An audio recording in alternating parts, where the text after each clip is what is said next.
Hello friends, आज हम आपके साथ हिंदी ग्रामर के 20 इंपॉर्टेंट क्वेश्चन डिस्कस करेंगे जो सभी एग्जाम्स के लिए बहुत महत्वपूर्ण है। फ्रेंड्स, वीडियो में बने रहें, वीडियो को लास्ट तक देखें। आपका पहला प्रश्न है, किस रस में घृणा की अनुभूति होती है?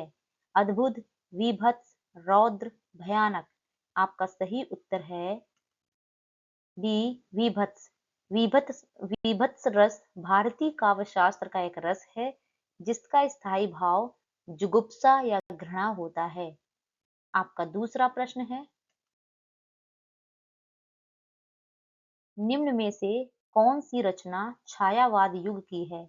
काव्य निर्णय, लोकायतन, प्रेम सरोवर, प्रिय प्रवास। आपका सही उत्तर है बी, लोकायतन। आपका तीसरा प्रश्न है, किलकत कान घुटरू आवत पंक्ति में कौन सा रस है? करुण रस, वात्सल्य रस, हास्य रस, श्रृंगार रस। आपका सही उत्तर है बी, वात्सल रस। वात्सल रस वह भावपूर्ण आनंद है जो माता पिता या किसी बड़े व्यक्ति को अपने छोटों के प्रति सहज स्नेह और प्रेम दर्शाने वाले काव्य या प्रसंग से उत्पन्न होता है। इसका स्थायी भाव वात्सल्यता या स्नेह है। आपका चौथा प्रश्न है, मीरा ने आधा लीटर दूध पी लिया में आधा लीटर निम्नलिखित में से कौन सा विशेषण है? परिमाणवाचक, गुणवाचक, संख्यावाचक, सार्वनामिक। आपका सही उत्तर है ए, परिमाणवाचक। परिमाणवाचक विशेषण वे संज्ञा या सर्वनाम हैं जो कि नाप तोल मात्रा संबंधी विशेषता को प्रकट करते हैं। आपका पांचवा प्रश्न है, निम्नलिखित में से कौन सा शब्द संबंध वाचक सर्वनाम है? जो, कुछ, आपका, कौन। आपका सही उत्तर है ए, जो। जिस सर्वनाम से दो वस्तुओं या व्यक्तियों का पारस्परिक संबंध प्रकट हो उसे संबंधवाचक सर्वनाम कहते हैं। आपका छठवां प्रश्न है, निम्नलिखित में से कौन सी भाववाचक संज्ञा है? भारत, लड़का, कायर, मित्रता। आपका सही उत्तर है डी, मित्रता। भाववाचक संज्ञा वह संज्ञा है जिससे किसी व्यक्ति वस्तु के गुण दशा भाव आदि का बोध होता है और जिसको हम टच नहीं कर सकते, हम जिसको फील कर सकते हैं केवल, वो हमारी होती है भाववाचक संज्ञा। जैसे बचपन, ईमानदारी, मिठास, ये हमारे क्या है? भाववाचक संज्ञा। आपका सातवां प्रश्न है, मिठास शब्द निम्नलिखित में से किस प्रकार की संज्ञा के अंतर्गत सम्मिलित है? व्यक्तिवाचक संज्ञा, जातिवाचक संज्ञा, भाववाचक संज्ञा, समूहवाचक संज्ञा। आपका सही उत्तर है सी, भाववाचक संज्ञा।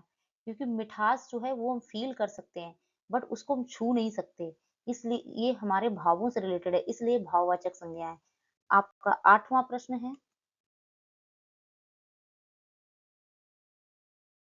उतरि नहाए जमुन जल जो शरीर सम श्याम में अलंकार है। उपमा, उत्प्रेक्षा, प्रतीप, दीपक। आपका सही उत्तर है सी, प्रतीप। प्रतीप अलंकार उपमा अलंकार के विपरीत होता है जिसमें उपमान को लज्जित दिखा करके उपमेय की श्रेष्ठता बताई जाती है। इस अलंकार में उपमेय को ही उपमान मान लिया जाता है। आपका नवां प्रश्न है, दोहा छंद कौन सा व्रत है? संव्रत, विषमव्रत, अर्धसंव्रत। सभी गलत। आपका सही उत्तर है सी, अर्धसंव्रत। अर्धसंव्रत एक प्रकार का छंद है जिसमें 4 चरण होते हैं। पहले व तीसरे चरण के पद समान होते हैं, दूसरे और चौथे चरण के पद समान होते हैं। आपका 10वां प्रश्न है,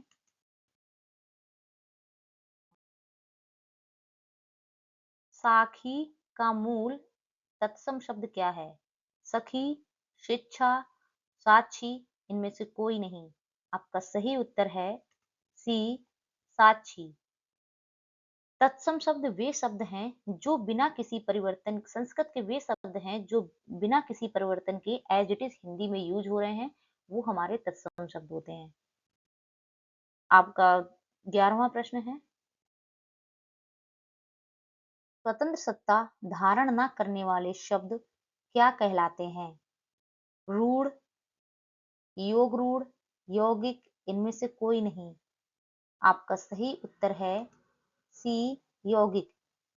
यौगिक वे शब्द होते हैं जो दो या दो से अधिक शब्दों के मेल से बनते हैं, जिनके प्रत्येक खंड का अपना अर्थ होता है और ये मिलकर के एक नया शब्द बनाते हैं, जिसका अर्थ दोनों मूल शब्दों के अर्थों से जुड़ा होता है। जैसे रसोई घर, तो रसोई और घर मिल करके दोनों बन गए, एक नया शब्द बन गया रसोई घर। रसोई और घर इन दोनों अलग अलग शब्द हैं और ये दोनों आपस में मिल करके एक नया शब्द बना दिए रसोई घर, जहाँ पे खाना बनता है। आपका 12वां प्रश्न है, जिन व्यंजनों के उच्चारण में दोनों ओष्ठों द्वारा श्वास का अवरोध होता है वे क्या कहलाते हैं? तालव्य व्यंजन, कंठय व्यंजन, मूर्धन्य व्यंजन, ओष्ठ्य व्यंजन। आपका सही उत्तर है डी ओष्ठ्य व्यंजन।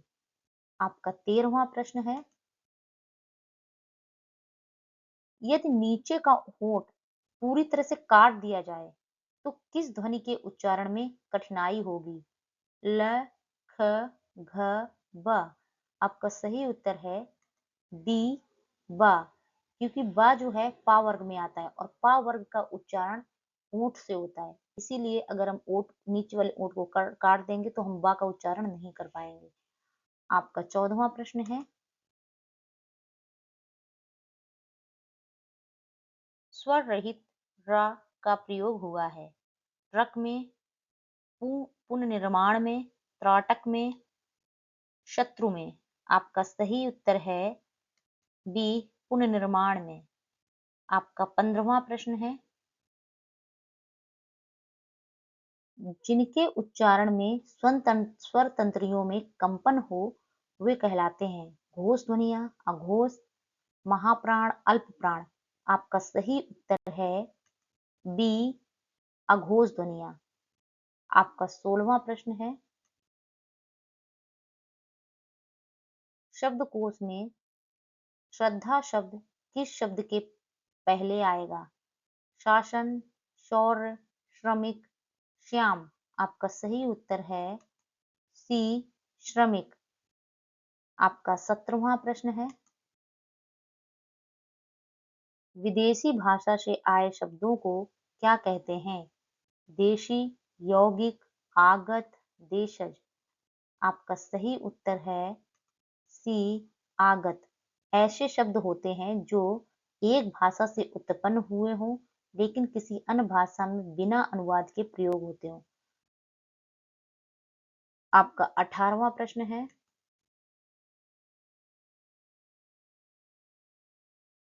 स्रोत के आधार पर शब्द के कितने भेद हैं?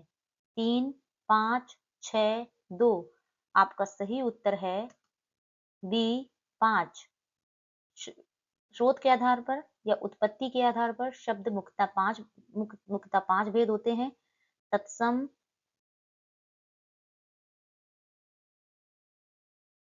तद्भव,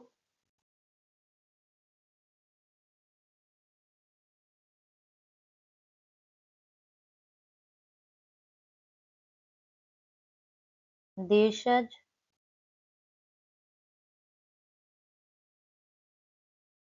विदेशी,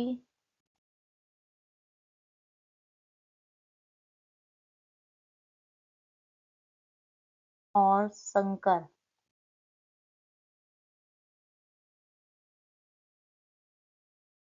आपका 19वां प्रश्न है, चाय किस भाषा का शब्द है?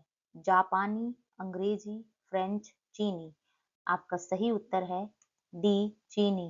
आपका 20वां प्रश्न है, माया दीपक नर पतंग भ्रम भ्रमी इवै पड़त में अलंकार है। उपमा, यमक, रूपक श्लेष।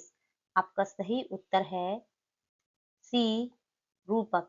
रूपक अलंकार वह अलंकार है जहां किसी गुण या स्वभाव की अत्यंत समानता के कारण उपमेय में उपमान का अभेद आरोप किया जाता है, अर्थात उपमेय और उपमान को एक ही वस्तु मान लिया जाता है। प्लीज फ्रेंड्स, अगर आपको वीडियो पसंद आया है तो प्लीज वीडियो को लाइक कर दीजिए, और अगर चैनल में नए हैं तो प्लीज चैनल को सब्सक्राइब कर दीजिए, जिससे आपको इस तरह के और वीडियो मिलते रहें। Thank you.